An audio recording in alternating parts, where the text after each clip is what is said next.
हरे कृष्णा।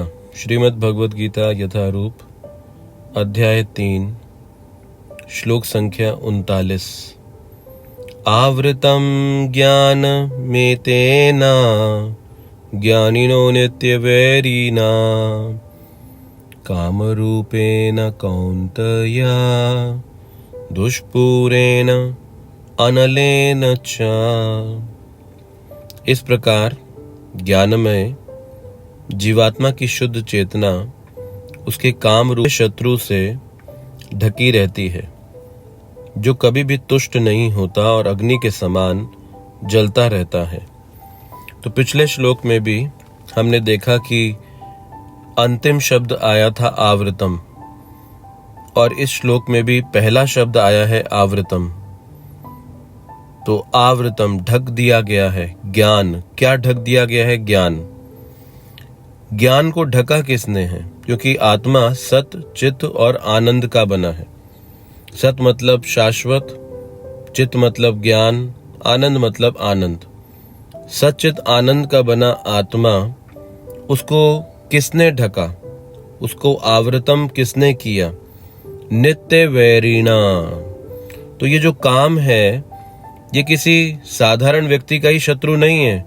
ज्ञानीनो नित्य वैरिणा, ये ज्ञानी का भी नित्य वैरी है, जो जानता है काम के दुष्प्रभाव को, जो समझता है कि काम कितना हानिकारक है। ऐसे व्यक्ति को भी ये नित्य वैरी की तरह ही काम करता है। तो इसका मतलब काम हर एक के लिए शत्रु है। और इस काम के विषय में कहा गया है काम रूपेना। ये काम बड़ा मनमोहक है, सुंदर है, इसीलिए इसके जाल में हर कोई फंस भी जाता है। और इस काम का अगला प्रभाव बताया गया है दुष्पूरेना अनलेन चा।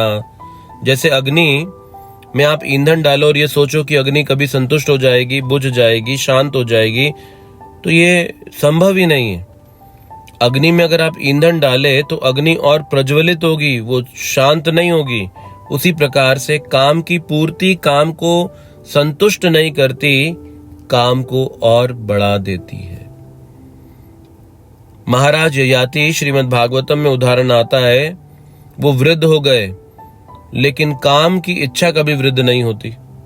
इसीलिए आपने सुना होगा ना, कहते हैं भारत में सठिया गया है। तो सठिया गया का शब्द का मतलब क्या है कि शरीर सहयोग नहीं देता लेकिन इच्छाएं अभी भी जवान हैं।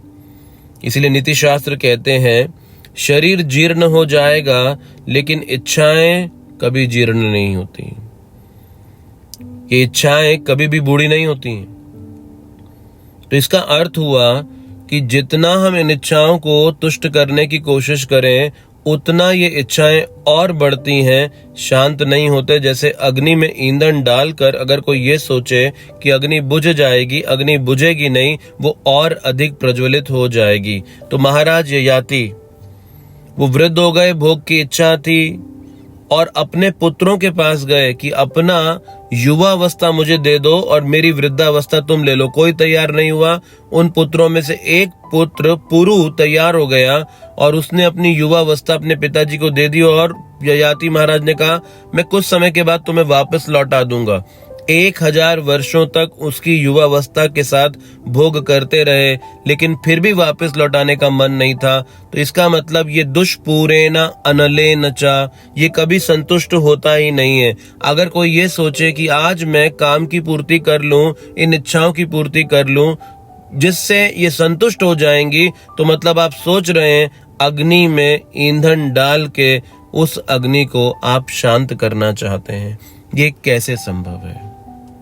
तो इसीलिए ये काम क्या करता है? आवृतम, ज्ञान को ढक देता है, जो कि आत्मा का स्वभाव है। अब आत्मा भगवान का अंश है, लेकिन वो भूल कैसे गया कि वो भगवान का अंश है? आवृतम ज्ञान एतेना, ये ज्ञान को आवृत कर दिया। और दूसरी बात नित्य वैरिणा, ये नित्य वैरी है। काम रूपेना, ये काम बड़ा दिखने में सुंदर है। दुष्पूरेना अनलेन चा, ये कभी संतुष्ट नहीं होता। तो ये चरित्र विशेषताएं यहाँ पर काम के विषय में कही गई हैं। इसीलिए इस काम को तुष्ट करने के लिए हमें इंद्रिय भोग की स्थिति से ऊपर उठना होगा।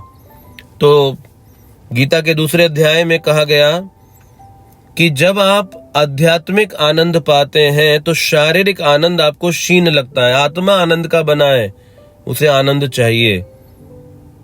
अब अगर ऊपर से आनंद नहीं मिलेगा, ऊंचा आस्वादन आनंद का नहीं मिलेगा, तो फिर नीचे यानी कि इस शारीरिक स्तर पे तो आनंद ढूंढेंगे ही ना। तो स्रोत बदल दीजिए। जो आनंद हम शरीर के स्तर से ढूंढ रहे हैं उसे आप आत्मा के स्तर पे, आध्यात्मिक कार्यों के स्तर पे पाने की कोशिश कीजिए। देखिए ये काम कैसे तुष्ट हो जाएगा। हरे कृष्णा।